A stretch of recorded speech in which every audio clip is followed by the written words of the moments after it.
ప్రభుత్వ ఉద్యోగులకు కేంద్రం కొత్త రూల్స్. ప్రభుత్వ ఉద్యోగులు ఇకపై ప్రైవేటు సంస్థల నుంచి అవార్డులను స్వీకరించాలంటే తప్పనిసరిగా అధికారుల నుంచి ముందస్తు అనుమతి తీసుకోవాలి. ఈ మేరకు కేంద్రం తాజా మార్గదర్శకాలు ఇచ్చింది.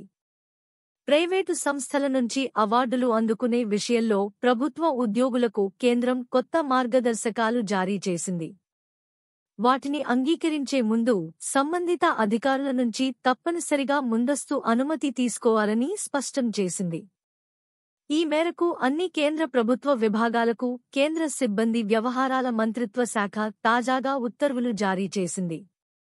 ప్రైవేటు సంస్థలు ఇచ్చే అవార్డులు స్వీకరించే ముందు ప్రభుత్వ ఉద్యోగులు సంబంధిత అధికారుల ముందస్తు అనుమతి తీసుకోవాలి.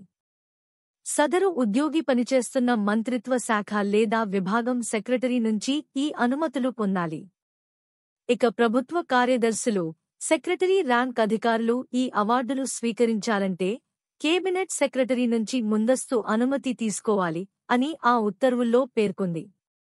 అయితే అసాధారణ పరిస్థితుల్లో మాత్రమే ప్రభుత్వ ఉద్యోగులు ప్రైవేటు సంస్థల నుంచి అవార్డులు స్వీకరించేందుకు అధికారులు అనుమతులివ్వాలని సిబ్బంది వ్యవహారాల మంత్రిత్వ శాఖ వెల్లడించింది.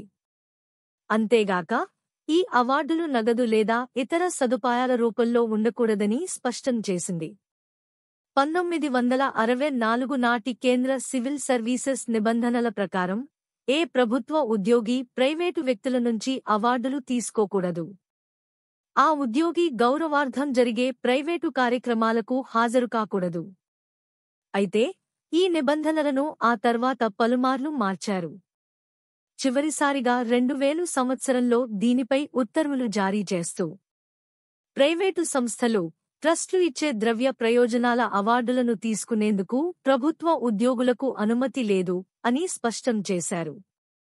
అయితే ఈ నిబంధనలను ఉద్యోగులు సరిగా పాటించకపోవడంతో తాజాగా కేంద్రం కొత్త మార్గదర్శకాలను జారీ చేసింది. వీటిని ఉద్యోగులంతా తప్పనిసరిగా పాటించాలని స్పష్టం చేసింది.